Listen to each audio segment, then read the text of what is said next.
Right, can I welcome everyone to the meeting? My name is John McDonnell. I'm a Labour MP, but I'm also a member of UNISON. In fact, a member of UNISON from before UNISON was formed. I was a Newby shop steward many years ago. Thanks for coming along. The title of this meeting is about bringing the union back to its members, and it's focused on the UNISON NEC elections this year that are coming up rapidly. So the whole purpose of the meeting is to introduce you to a number of the candidates that are standing for the NEC this year. From the left, on a clear slate, let's be straight with people. What this is about bringing the union back to its members. All the candidates that we'll be mentioning tonight are basically trying to ensure that we have a union that's responsive to its members, truly democratic, but not just responsive, backs its members, campaigns on their behalf, but then when the members need the union support, they're there, they're behind it. The union, we view, the union is formed by the members, it's funded by the members, and without the members, there'd be no union. So what we want is actually a union executive that recognizes that, and as a result, becomes truly the voice of the members overall. We've had the recent General Secretary election where our candidate, Paul Holmes, who we'll be talking to in a minute, did phenomenally well, better than anyone thought possible. In fact, could have won it if we'd have had a single candidate like him. We could have actually won it. But what it means is it puts even more onus on us to ensure that we get an NEC elected that's truly accountable to the members, truly reflecting the members' views. So it doesn't matter who's General Secretary, as long as we have a strong NEC, we'll be able to ensure that the union's policies and its activities are properly directed in members' interests. So that's what this meeting is all about. And what I'll do is we'll introduce a whole series of our candidates, quite a few tonight, but there's a whole slate that we'll put round to people that people will see the sort of people we support, that we want, people who actually come from the grassroots of the union, who do the work on the ground, work voluntarily hard on behalf of our members, who prove themselves as representatives of the union itself and our membership. And as a result of that, I think we'll ensure the NEC is a proper membership body again and properly responsive, as I say, to the wishes of our members. We're going into another round of campaigning now and struggle, with pay freezes inflicted upon us by this Tory government, austerity coming down the path again in every section of our union. So what we need is an NEC, and that'll be a fighting unit NEC. They'll not really will stand up and confront that rather than just capitulate, as so often has happened in the past. That's why these elections are so important. So what I want to do now is just move on to Paul Holmes. Paul is standing for re-election in the local government male seat. And as I say, I just thought he was brilliant as the candidate for General Secretary, articulate, committed, but people know him anyway, his track record in the union. Over to you, Paul. Thank you, Chair. My name is Paul Holmes. I was a candidate in the General Secretary election. And I want to start off really. I spoke at a meeting on Tuesday night of people in the Labour Party. And one of the things about Zoom meetings is you don't know who's speaking, you don't know where they're from. Anyway, this bloke had an accent somewhere from the Midlands, and I assume that's where he was. Anyway, when he started speaking, I realised that he was in California, and that's where he lived and worked for 30 years. And he was talking about union organisation. And he said, I want to tell you about the stool. He says, I once organising in a supermarket, and this woman, I went up to this woman, tried to get her to join, and she worked behind a till without anywhere to sit, and she had arthritis. And she said, get me a stool and I'll join the union. And I did, and she did. And that is the basis of trade unionism. What do the members want? What plan have you got to get it? And do they believe that you can get it for them? That's what it is, whether it's a pay claim, whether it's fighting redundancies, or it's a personal thing that they face at work. And in the General Secretary election, we touched a nerve. There's no doubt about that. We got the person who won, got the lowest vote ever winning the election. When you think that Dave Prentice's majority in 2005 was 140,000, 2010 was 103,000.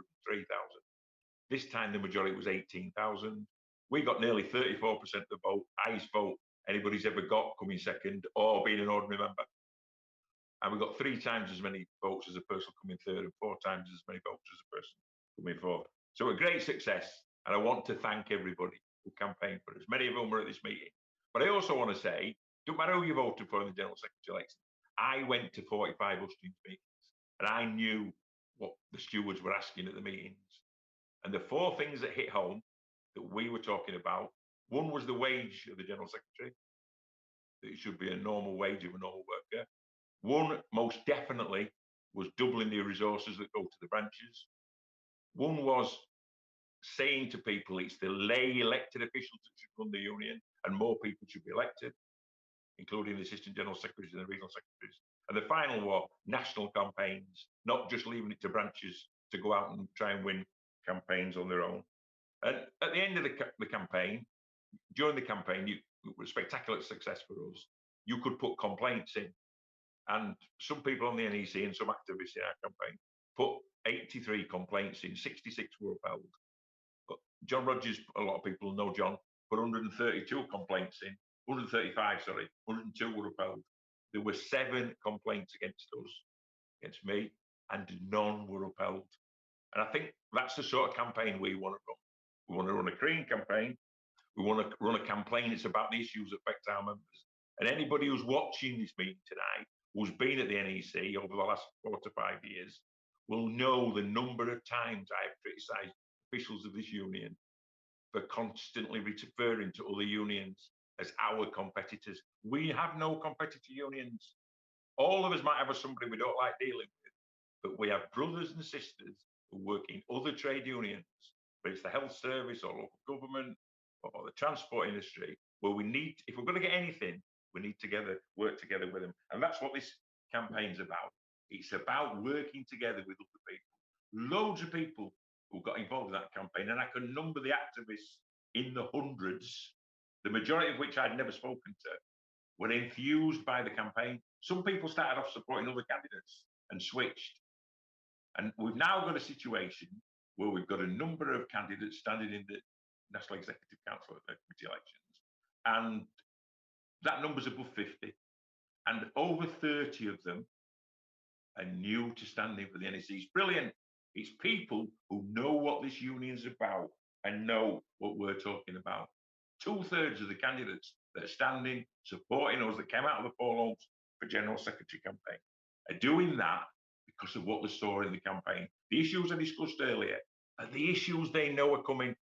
Paying the national service, firing and rehiring, absolutely on all the employers' agenda to remove conditions to pay for the COVID crisis. The cuts in the local government pension scheme and local government statutory redundancy payments, statutory redundancies, they're all on the agenda. And we can only fight them with an NEC that wants to fight, with an NEC that wants to fight on a national level, with branches that's got the money, and with branches that have got the political clout to say this is what the union doing as a group at a conference or a regional meeting. This is what we're doing, and the full-time officers have to carry that out. We have to completely reschedule this union so it reflects what we all want. And I think that's what I want to finish on. It's what we all want: a successful campaigning union, a union that shouts from the rooftops, that acts its size. Not that we keep saying it's got 1.4 million members and it's the biggest union in Britain, that acts like it's the biggest union in Britain. And that's why we need a new NEC to ensure that happens. And I really welcome you to this meeting. Thank you very much. Thanks, Paul. Just to reiterate that, Paul got the best ever result for a lay member in any Unison election, the General Secretary. Incredible result. It just shows the strength of feeling, it really does.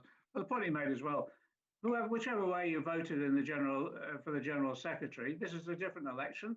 We've now got the NEC elections coming up. And I think it's important now that you think through about what sort of NEC that we want. And one of the things that we want is an NEC that will fight back. And so our next speaker is Mandy Buckley, and she's going to talk about how we do win, and if necessary, what action we need to take to win. She's standing for the first time in reserved low pay seat in West Midlands. She's a home care worker and a strike leader. Mandy. Oh, thank you, John. Thank you very much. Thank you for inviting me. Just to say that, yes, I am a low paid worker and I'm very proud of it. My roots within the union, I've been in the union all my life since I started work, and I've only become an activist for a very short period. It's about 4 years, but I can tell you this, that it was the most challenging, rewarding, and gave me determination and made me realise what a person I was, and also what change that I wanted to bring for low paid workers. Within the strike itself, we had a strike that was on for 18 months, over 82 days of action. We had 3 ballots, all that got over 50%, up to 82% on the last ballot, where normally members get tired and morale goes down. It was down to spreadsheets, phoning, WhatsApp, Facebook, any kind of communication possible, day and night, having rallies, strikes, meetings, demonstrations, bringing in any of the unions, raising funds for all our strikers to continue striking. The low paid women and men workers that was there, we had to make sure that they understood, the communication was there, the understanding of what this meant to them if we won the strike or if we lost the strike. Day to day shifts, they wanted us to do unworkable shifts and to cut our hours at the same time, bringing all members into poverty. Also, the council was one of the biggest councils across the city within Birmingham, and that was a fight just with the management, the people that they brought in. It was a fight. We was at ACAS, all sorts of meetings, but in the end we brought solidarity. The union supported us across the country, which was lucky, and we raised over £180,000 in strike fund. But that wasn't just by sitting at our desk, that was getting out in the community, getting out there, understanding what it meant to fight, to stand for what was right, to be strong, to have the determination and the skill. The organising itself of women, workers and men that worked on a patch, all lone workers, so you had to bring them together with members, meetings, phone calls, no matter what, you had to communicate with this. It was realistically, it was an impossible task, which we won, and we got victory for that, but it took a long time and strive. With that, all our members now have become stewards, activists. A few of them have joined our meeting tonight. They are organising within the community. They come to us if they need help and support. They realise that the union isn't small, that it was about if you needed a case or you needed support in some way. They realised there was a whole union out there with the NEC, with local government, things that they didn't realise. They didn't know about Labour, MPs, all sorts of things out there within the community that was at their grasp, that they could come and join. With that, with all the phoning banks and the emails and the communication, that is vital. With the spreadsheets itself, the pickets, the rallies, the demonstrations, we had to have participation, we had to join together, we had to stay strong, and we had to make sure that the organisation realised it wasn't one of us standing, it was all of us, and that made us empowering. And I want to bring to the NEC for all low paid workers out there, to empower them, to realise, to speak for them, to give them a voice, because we never had a voice. We was undervalued, undermined all the time. I want to make sure there is change, there is time for us to do that. I will put in dedication, hard work, and I will give all that I have got for that fight, and hopefully you will vote for me. So I'll leave it there. And all I can say is we won it. we done it and we can do it again. And if I had the chance to do it again, I would do it all over, no matter what. Thank you. Thanks, Mandy. Thanks so much. That was terrific. And I think you're heroes and heroines. I really do. Well done. Our next speaker is our next speaker is Lily Bulby. She's a young worker and she's standing for the first time in the National Young Members seat. She's a health worker from Yorkshire and Humberside. Lily. Thank you. So as John said, my name is Lily Bulby. I'm a clerical officer in the NHS in Yorkshire. And I joined very recently. I'm a very new member of UNISON. But in that short time that I have been a member, what's become very clear to me is that there's just not enough young people in UNISON.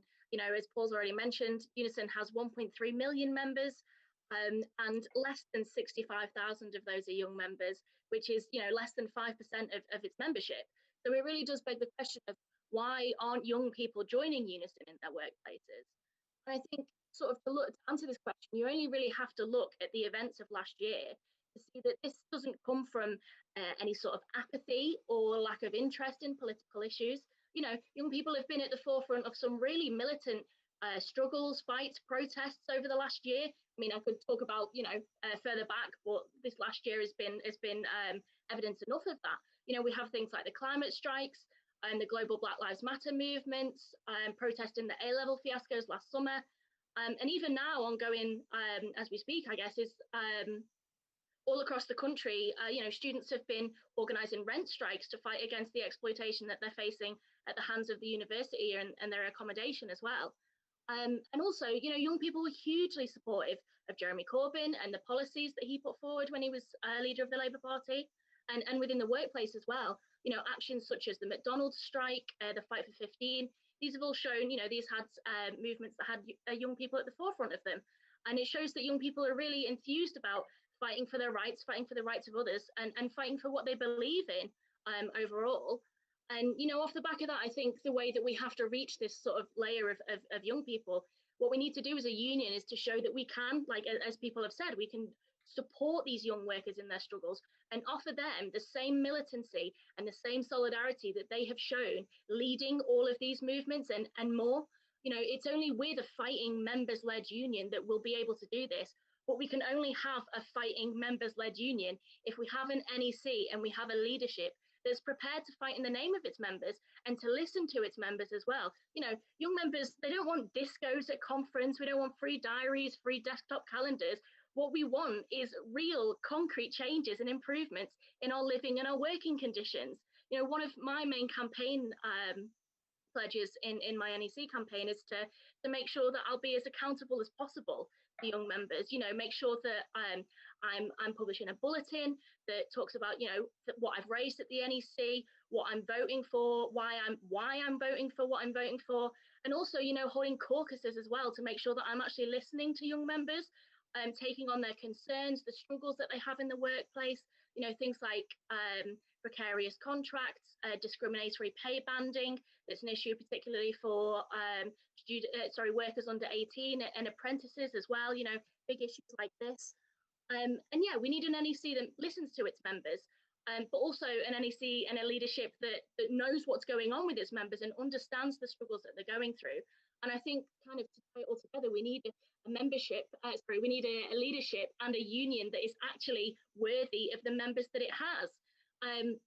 You know, as people have pointed out already, Paul's campaign for General Secretary was phenomenal. The enthusiasm and the push that was behind it shows that there is real concrete potential to change this union, to absolutely fundamentally transform the union into one that works for all of us, into one that works for its members. And I think, you know, coming off the back of such an enthusing campaign, you know, for me coming in as a very new member and seeing people so eager to get involved and active and talking about why we have a union and the necessity of democracy and fairness in a union, it's really uplifting. And I think we really need to channel all this energy that we've had over the last General Secretary campaign and channel this into the upcoming NEC elections to make sure that we are creating a union, we have a union that is, you know, protecting us, standing shoulder to shoulder with all of its members in any struggles that it will face in the future. And I think with the candidates that we have here and many more, we've got a fantastic chance of doing that. So yeah, I'll leave it there. Thank you. Thanks, Lily. Your enthusiasm is absolutely infectious, I tell you. I don't know about on the NEC, we could do with you in Parliament, to be honest. Anyway, our next candidate is Nimi Trivedi. She's standing for the first time in the National Black Members seat. She's a local government worker from Carmarthenshire branch, and she wants to raise the issue as well of anti-racism and what's happening in the COVID pandemic as well. Nimi. Thank you, John. Brilliant. Thank you. So yeah, just to start with that, these elections might well be known as COVID elections because we've been living under this pandemic for over a year now. And as people know, only this week it was announced 100,000 people have already died, and that could be just not the right estimate. There could be much more than that, and predicted another 50,000 who could still die from this pandemic. And the horrific stories that we hear as well, in terms of the impact that the devastating impact has had on all the families who have lost their loved ones. This country we live in, which is the sixth richest country in the world, where there are horrific stories about not having enough oxygen supply. So, for example, I heard a tragic story about somebody who was very unwell with COVID, gave up their oxygen so that somebody else could live. I mean, what kind of a country are we living in when something like that is allowed to happen? I think it's absolutely outrageous and absolutely unforgivable, really, I'd say.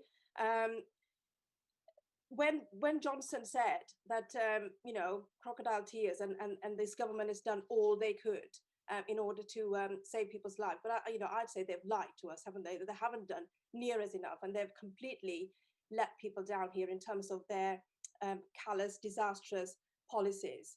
And UNISON members, our members, union members, have been at the front line of all of that. As we know, we've lost many union members as a result of the pandemic. And in that, I want to talk about the disproportionate deaths which have happened in the Black, Asian and ethnic minority communities, that people who've been affected by it. And what the pandemic has highlighted is that impact of COVID is very much linked in terms of racism in society, in terms of systematic racism, institutionalized racism, because when we look at the statistics, it's more likely that Black people are, Black people are likely to be more in jobs with higher risks of COVID, less likely, for example, to have confidence to maybe to speak out, suffering from social inequality. All of this has contributed to higher deaths and disproportionate deaths of Black people. And the structural racism, as I said, is played the part hugely in it, revealing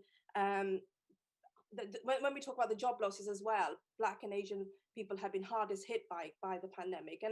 And I want to say that from our union's point of view, we talk about biggest union, 1.3 million, not enough has been done in terms of the lead given to fight this pandemic and support our members. And I want to be, I represent here, standing for this election, as somebody who wants to be the voice for these people, voice of the oppressed, but also I want to build this fighting union that the speakers before me have spoken about, and represent the members and talk about the allies really, because I think apart from Paul, who's here with us, who ran a brilliant campaign, and as you said, John, could have won. My other allies, people like Libby Nolan, who's a health worker standing in the election from Swansea, Karen Reisman, who's here as well, who's a nurse from Manchester, as well as Sandy, I hope you don't mind, from London, who is in the higher education, who've led strikes. I want people like that in our team, I would say, and that's why I'm standing for this election.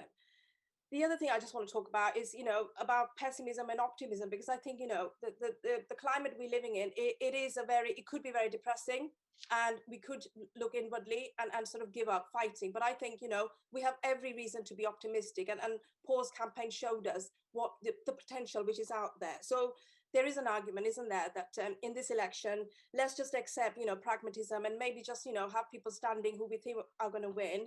I think it's not true. I think, this is achievable. I think, in terms of the transformation that we want in our union that we are talking about, is absolutely achievable. So we can see the world in two ways, either in terms of pessimistically about what Trump stood for, or the lies, or we can see in the brilliant, inspiring fight that's happening in India by the farmers who have won, by the way, are winning, their demands against Modi, because they have led that fight in big numbers and confidently. And Biden's vote, what it showed really was people who voted for Biden are the people inspired by that Black Lives Matter movement, people who've been involved in the climate change fight, people who want to put people before profit, and people who want to stand up to racism and fight against racism, systematic racism, and actually, make sure that people's lives do not continue to be impacted by it. So just to finish, really, we have to be the voice of that movement. We have, millions of people who are part of our union. These are the members. We have to not only be the leaders in terms of, giving confidence, that we want them to lead our union. And if I'm elected, then, I will be fighting to bring that on, really. I will be, playing my part in that. The union has to be that union to lead this fight against racism, as well as fight against this pandemic and the COVID and the challenges which are coming, because the Tories are already started in terms of making ordinary workers pay the price, be it in pay cuts, pension conditions, jobs losses, and so on. So I'd say it's time for change, and we have every opportunity and a brilliant slate in terms of this NEC election. So thank you very much. Mimi, thanks ever so much. I think you've raised one of the absolutely key issues that we'll be campaigning on as a campaigning NEC, and it's absolutely, I agree with you. I think the response on behalf of our members just has to be so much firmer to protect their lives. And I think you've raised absolutely critical issue, absolutely. Our next speaker is Andrea Egan, standing for re-election in the local government female seat. She's the branch secretary of the Fighting Bolton branch. She'll be talking about local government. Andrea. Oh, thank you very much, John, for that introduction. As you say, I'm part of the local government branch secretary, and so I know all too well the challenges we face.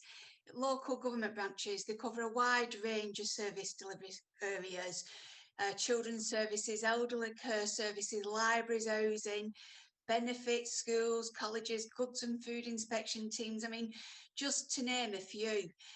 And there's a bit of a public perception out there that the council's full of gold-plated, pen-pushing members.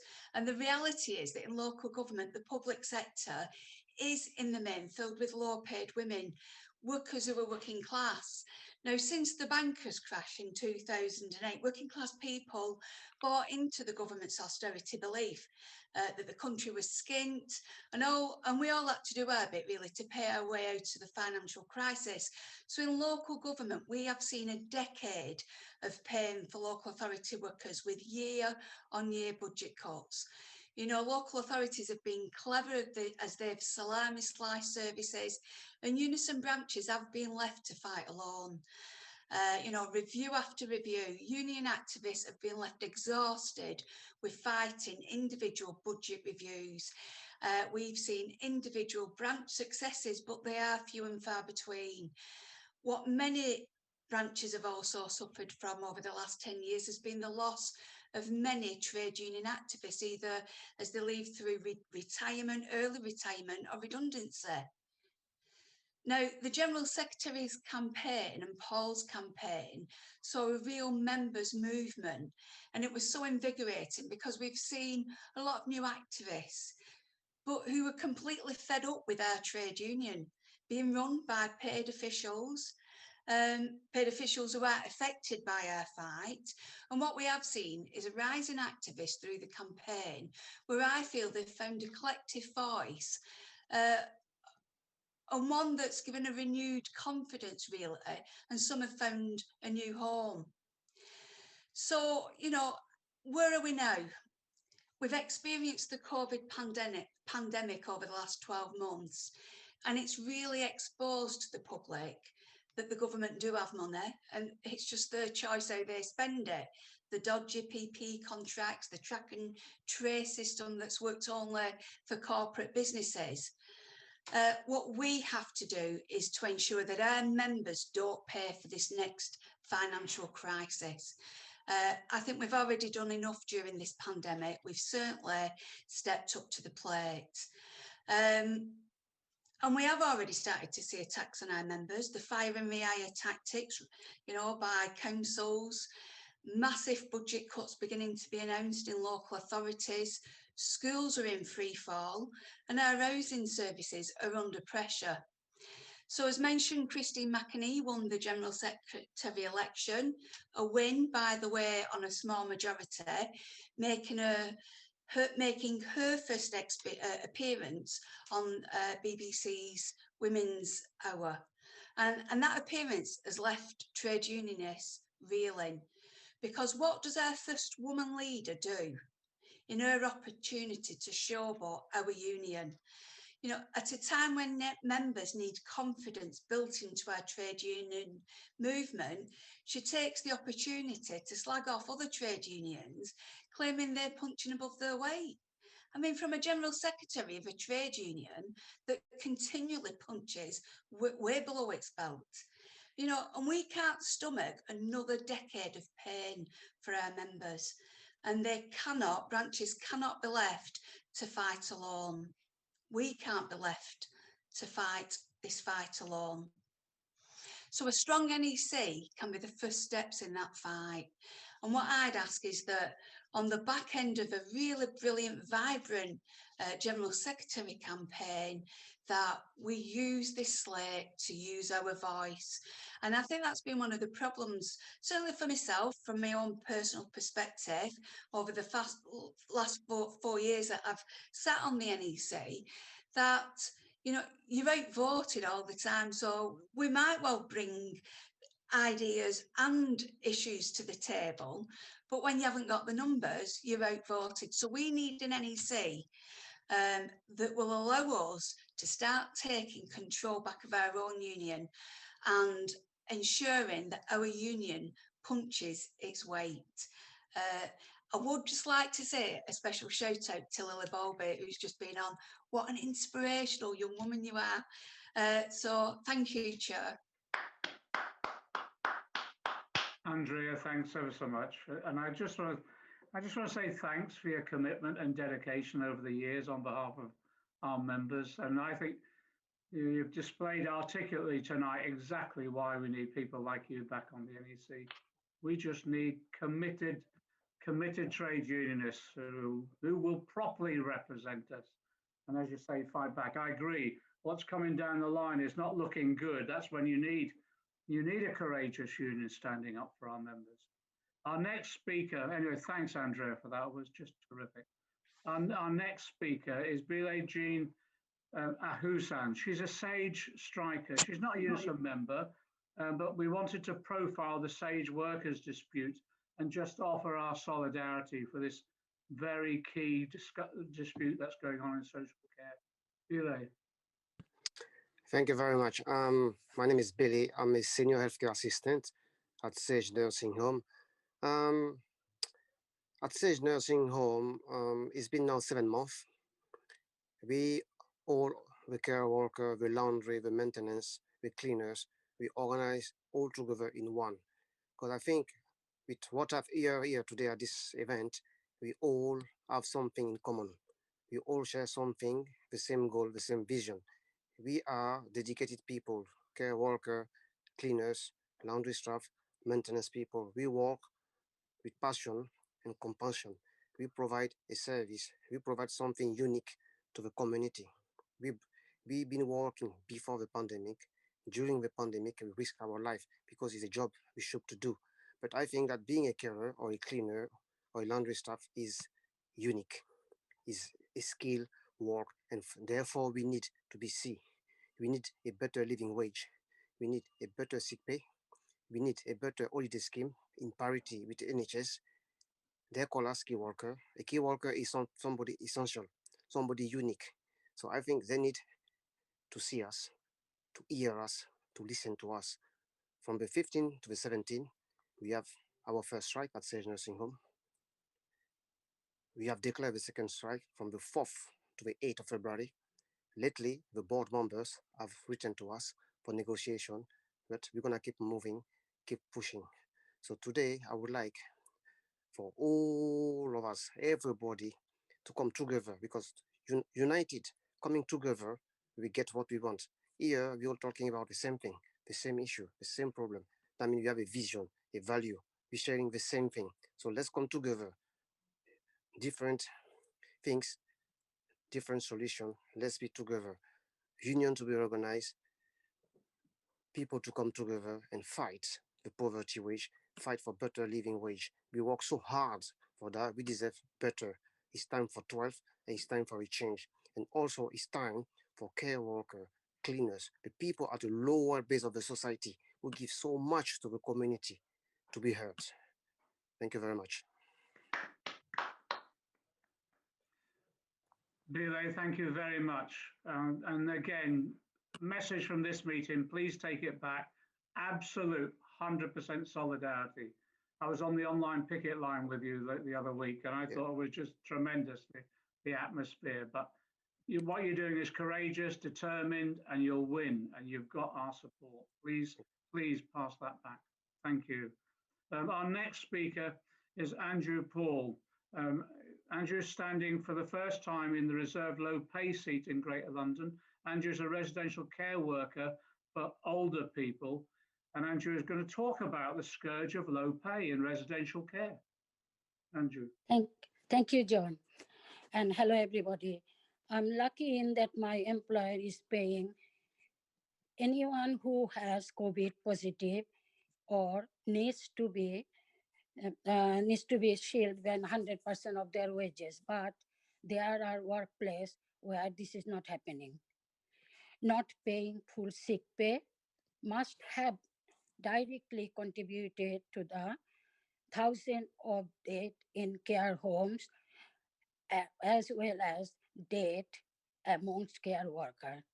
Very many of these affected workers are low paid from Black and ethnic minority backgrounds. They get lack of support and are subjected to exploitation. This is slavery in modern days. Care workers are being paid less than shop workers and have minimum holidays and minimum or no sick pay. This means workers come to work if they are sick or injured. I know of colleagues who work extra shift to pay basic bill as they cannot survive on their basic income. Our job is physical and we get tired. We try not to let this thing affect our standard to work, but it does. There is no moral justification putting care workers and their families through this extreme hardship. Care workers, like health workers, risk our life to look after vulnerable people.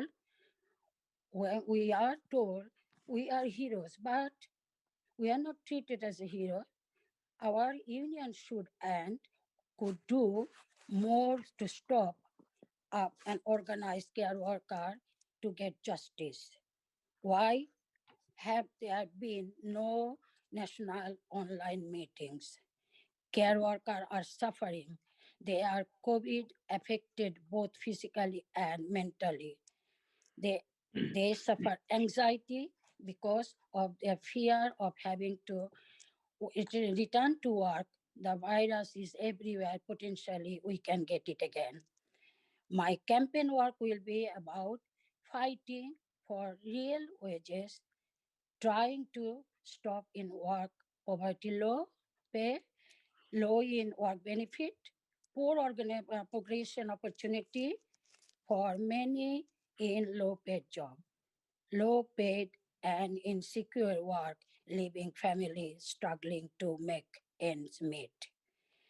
A lack of support and poor access to service.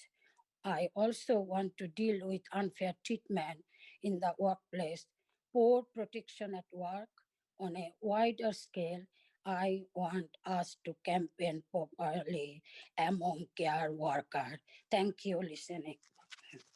Andrew, thank you very much. Thank you very much. You've absolutely eloquently summed up the key issues that care workers are facing and that you're right. This union has got to stand behind you and your colleagues. It's interesting, care workers prove to be possibly the most important people in parts of our society now because we desperately need care for, particularly for our elderly people, and yet they're neglected, unpaid, and exactly as Andrew said, it's a form of slavery at the moment, the way in which they're treated. Well done, Andrew, you have our support, and I'm sure on the NEC you'll be able to drive through that agenda of policies to fight for. Well done. Our next speaker is Dan Sartin. Dan's the branch secretary of West Sussex branch. He's standing for re-election in the South East male seat. I will embarrass Dan. Dan is one of the key people, well, the key person responsible for the fantastic campaign that Paul had. He's a brilliant organizer and spokesperson. And I'll tell you, Dan, I'm proud to know you. You're going to talk about branch funding, yeah? Thanks ever so much, John. That's a very kind introduction. Yeah, I'm Dan Sartin. I'm the West Sussex branch secretary, and I'm an NEC member since 2017, and I'm standing for re-election. Now, I started raising the issue of branch finances at my first conference in 2014, and I've been doing so ever since. And it was the West Sussex branch which wrote the first draft of a motion 126 that went through in 2019, which branches will know about because that was the motion that saw them get a 5% top up to their branch funding. Now, that was a breakthrough, and it committed the union to finding a longer term solution to branch funding, which it intends to bring to conference this year, whatever that conference will look like in COVID conditions. But the union's funding has not been fit for purpose for a long time. Branches get a maximum share of the members' subscriptions of 23.5%, and that's been in place since 2001. Now, that's 20 years. Any large, complex organisation that does not change in 20 years is going to have problems. And since 2010 in particular, we've seen austerity and cuts, we've seen increased workplace stress, outsourcing and fragmentation, so most branches dealing with hundreds of employers, reduced relevance of national bargaining, and of course now COVID-19. And all of that adds up to a massive shift in the focus for where the work is done in Unison. The work is now done in the branches, yet the share of member subscriptions we get to meet that demand is pitiful. It's too low. It's at 23.5%. Now, if you're not interested in where the resources of our union are put, you're not really interested in having an effective union which can protect members and win for them in the workplace, because huge unsustainable pressures on branch activists lead to burnout, they lead to mental health issues, and there should be a duty of care to our activists. Where is the interest in activist fatigue, burnout, workloads? I've never seen any evidence of that concern yet in my union, and nor any effort to put the resources where the work is. Branches need money to be able to support and organise their members. We want branches to be active. We want them on the front foot. Branches must not have to go begging for resources. A model of branch resourcing based on bureaucratic bidding will not be popular in many parts of the country. And we don't want branches to be told how to spend their money. Branches must be free to control their income democratically within the rules of the union. So where are we currently? There is a branch resources review working party, which has got 24 members on it. Now, I'm on that group, but you need to understand that the people who share my views on branch funding, the views that saw motion 126 passed overwhelmingly by branches at conference, we can be counted on the fingers of one hand in that group, because the people on the working party were chosen by the presidential team. So our perspective as a minority say at the moment, until we get to conference, of course, when conference is ultimately sovereign. But I am worried about what I've seen of the proposal so far.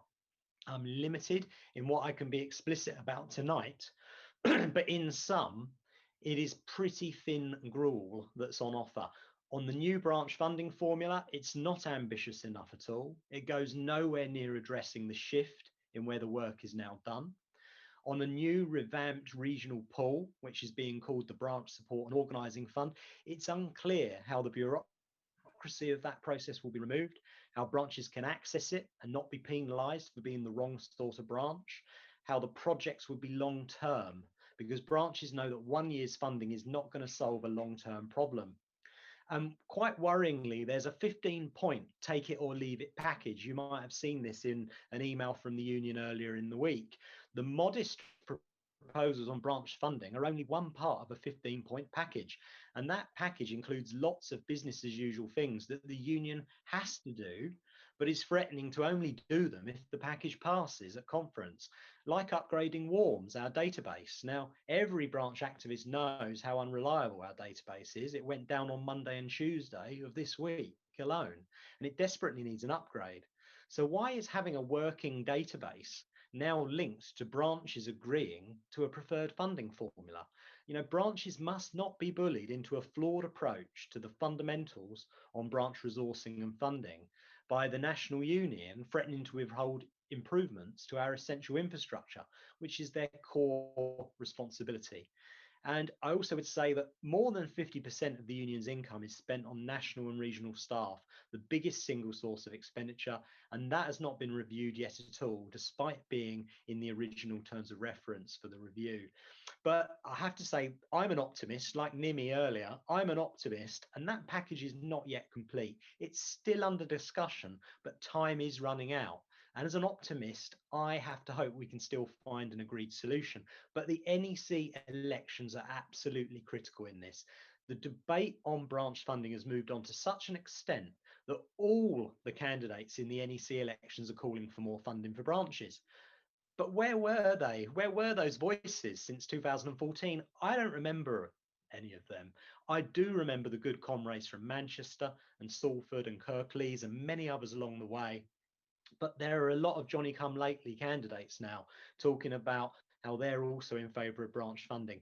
In this election, it's critical. We do not need platitudes or skin-deep commitments to branch funding. We need a radical plan and a radical shake-up. It's the only way to make Unison the union it can and it be and it should be. So we need a new, changed NEC that will deliver what we need. We need a majority of like-minded candidates to win. And this platform, and that's the candidates who supported Paul Holmes in the General Secretary election, we're the only ones that will deliver that radical change. We do mean it on branch funding. So I conclude by asking your branch to get behind us. There are 55 of us on this platform of radical change, real change for Unison, and details of all 55 candidates will be on social media this weekend. You will have received many of their nomination requests in the email and the post over the last week or two. Let's get your nominations in, let's win the NEC, and let's win for our union. Thank you very much indeed. Thanks, John. Thanks, Dan.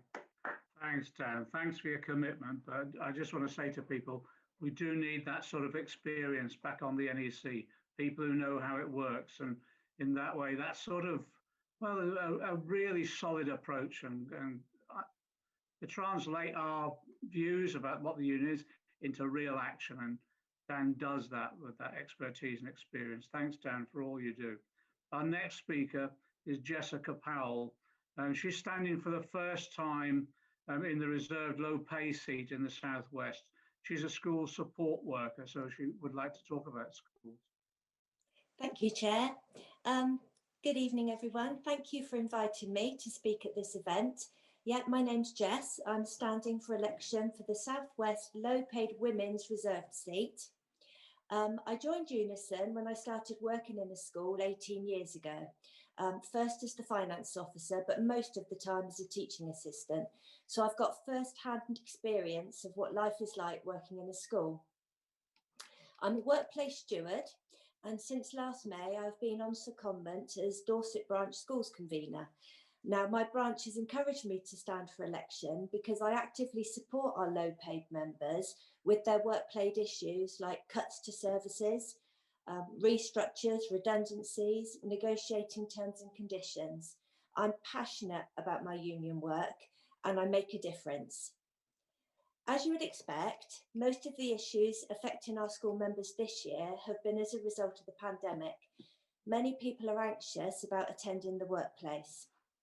Even people who normally have really good mental health are finding they're struggling this year. I've supported them in negotiating with their employers to be able to work at home.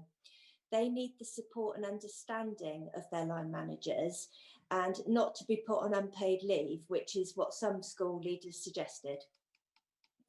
Our members are working in challenging conditions in schools and often without the resources and PPE that other frontline services have. Now, as unions, we're working with the employers to make sure we mitigate the risk to our members, but these risk assessments need to be working documents. They need to be referred to all the time and updated to reflect things like the new variant of the virus, which obviously has come upon us. Now, head teachers, as you know, are under pressure to have more and more of the vulnerable children and those of key workers in school. Now, it's often the support staff alone who are supervising them, which actually is outside the job description of a TA. There are bubbles of children, 20 or more, it's not unusual. Our members are working in schools daily, when often the teaching staff are allowed to work at home. Some head teachers are still wanting most of the staff on site. They seem to have missed the message of stay home and save lives. Our members are playing an integral part in keeping our schools open, and unfortunately often without the recognition they deserve. Now, a lot of the members we have in our schools are low paid, which is why I'm the ideal person to be the candidate for this seat. These people make an important contribution to the support and the education of the children, but their salaries, they don't reflect this. Just like the care workers, too often school workers are undervalued. Now, I feel really strongly that UNISON should have a nationally coordinated pay campaign, fighting back against another public sector pay freeze and making £15 an hour minimum wage a priority in all our negotiations. It is a crying shame that somebody with the skills of a teaching assistant, for example, has to top up their salary either with benefits or a second job in order just to make a living wage. I will be proud to be a voice for those members. There's an increasing number of children with EHC plans attending mainstream schools, that's like our SEN children. Now, many of these have complex needs. RTAs need to be highly skilled, to be able to support these children. And I want UNISON to negotiate so that their grades and their salaries reflect the skills that they have. I want to see UNISON. Just this morning, I was watching the telly when I was having my breakfast, and there was a discussion around school staff being a priority for coronavirus vaccine. Now, there was a spokeswoman on there for the NEU representing the teachers, but where was UNISON? We have a huge membership of school staff, and we need to be more visible when we fight their corner. Thank you for listening. Yes, thanks ever so much. That was terrific. Well, you mentioned that your members and your colleagues urge you to stand. Well, they urge you to stand because of your passion and commitment, but also your ability to argue the case and negotiate so well on their behalf. Thanks for all that you do. I think the work is absolutely tremendous. And I agree with you. It's the point that Paul made in his campaign with the biggest union, where we're never seen. We're never seen in the media. It's just staggering, really. I'll start shouting at the TV these days. Anyway, our final speaker is Claire Dixon. She's standing for re-election in the health female seat. She's a senior phlebotomist from Whittington Hospital, and obviously she'll be talking about health. Claire. Good evening, brothers and sisters. And I'd rather listen to, just a little point, I'd rather listen to Andrew Egan any day of the week on Woman's Hour.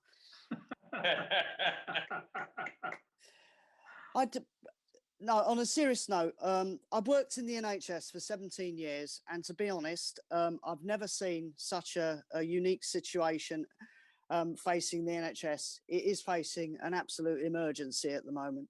Working on one of the COVID wards myself earlier this week, it really sinks home when you ask 3 of the patients who are on breathing apparatus, what are your jobs? 2 of them are bus drivers, 1 of them a tube worker. That was on one ward. And that, to me, speaks volumes. We don't need to say a lot because this evidence is what every speaker is saying today, that we are all public sector workers in this together, and we're being thrown, you know, risking our lives, our families, our futures, for what? And what are we being expected in return? The government pays us slaps on the back, platitudes, patronising words, but we're not worthy of a proper pay increase. We're not worthy of proper conditions that start with our health and safety at work. We're not considered to be worthy of any of this. And this has to end. That it's an absolute national disgrace. All public sector workers need to join together in this fight, because you can see that we're all affected in the same way to one degree or other.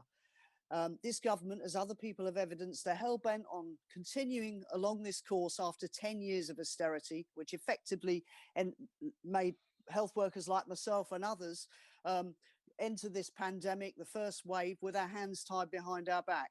Why? Because we started with 38,000 nurses short in the NHS. Hundreds of wards had been closed, let alone hospitals in the health service. 20,000 hospital beds gone. It was only a few weeks ago at the start of this second wave, thanks to Boris Johnson's zigzag somersault policies that have turned us all upside down and inside out, to the point of anger, fatigue in the health service, and complete exasperation. We need a new NEC in Unison to take on and take to task this government over what they're doing to the public sector workers. And to do that, we need a real change in the leadership, and one that's not just going to talk, but that's going to lead a real struggle and a real fight, as other workers are doing on the ground. Some have spoken in this meeting tonight. We've got other struggles going on and disputes in the health service while the pandemic is on. I can mention one amongst many, like the Heartlands hospital porters in the Midlands, who are having draconian shift patterns imposed on them by an NHS employer. These kind of attacks on workers who work in the public health service, in all care settings, whether it's the NHS or care workers, it's got to stop. And my hat's off to those SAGE workers who are in dispute here tonight. And we demand, and we should have an NEC, and I stand on the slate with all the other health candidates and all those supporting the Paul Holmes campaign, which was a breath of fresh air, quite frankly. What we want is a leadership that's decisive and marks a real change and enhances a breath of fresh air from some of the speakers that have come here tonight. They're new to struggle, but they're welcome, because they've been propelled into this fight like many other people in the public sector right now. And they're having to learn about politics very quickly. And I don't mean that in any condescending way, because that's the only way any of us became trade unionists, real trade unionists, is by looking at the source of trade unions, our roots. Trade unions never came into existence without a fight and a struggle. And we want an NEC to reflect that, not to tell us that those are old-fashioned things of the past. If we're going to win a pay dispute with this government, we need to coordinate action between every single public sector worker. That means speaking to other trade unions and bringing them on board. And that's why we need to recognise that, yes, we are one of the biggest unions, Unison, but it's no good bragging and point scoring with people about that. We need to act like that, and act with integrity, and empower other unions to come on board to fight these draconian measures that are coming down the line. It's an absolute scandal that people will have read in the press the other day that Bart's hospital medics, junior doctors, were put in a position where they're actually told by their management, how do you want to be paid for the long shifts that you've done recently through COVID, through Christmas? Would you like to would you like to say that you've done it voluntarily, or you're asking for pay? Fancy putting junior doctors into a position like that. It's an absolute disgrace. But this is the kind of these are the kind of employers that are now being empowered to attack and reduce wages even more in every single direction. That's why I feel very confident about a number of the people who've spoken here tonight, who are from new disputes, from new struggles. And it's important that an NEC reflects these new people and brings in the new. And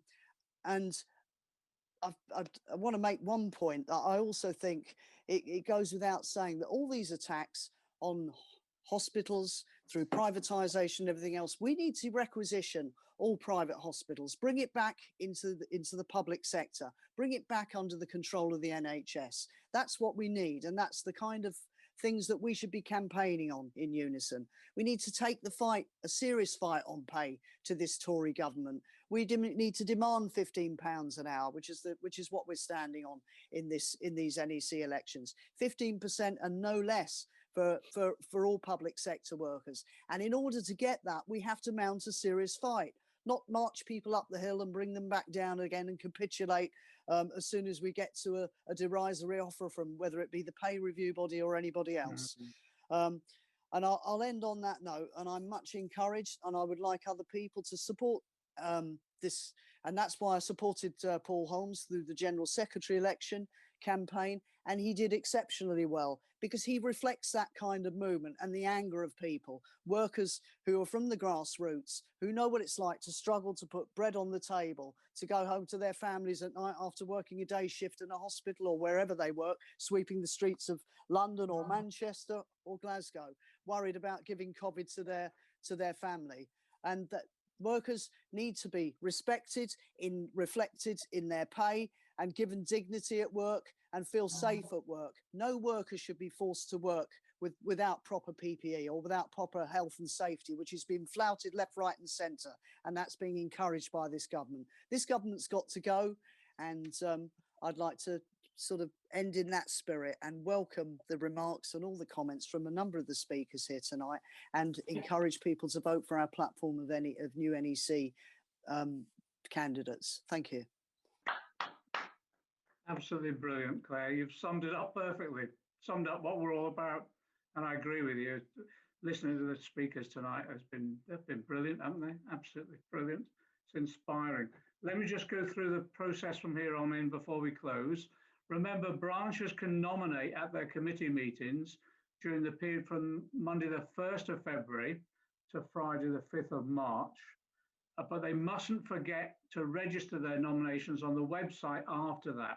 And Unison will email them the link to register nominations fairly shortly, I think. We'll circulate a full list of candidates that Paul and I are supporting. We don't have slates. We're talking about people we support, and we'll do that this coming weekend. But you'll see there are a range of people who, across the breadth of the union now, in terms of experience and commitment and age and dedication, many of them new, but many of them with track records already of how the campaigning within our union. And votes then actually take place from the 4th of May to the 27th of May. This has been a terrific meeting. I'm absolutely inspired. I think we've got the potential of a fantastic NEC, which will, again, building on the work and the commitment that Paul has done, will transform our union. Thanks for coming tonight. It's been really good. I've only just seen the picture of me. I need a haircut, but I haven't had one during lockdown, so I'm going to go and find a pair of scissors. All right. All the best.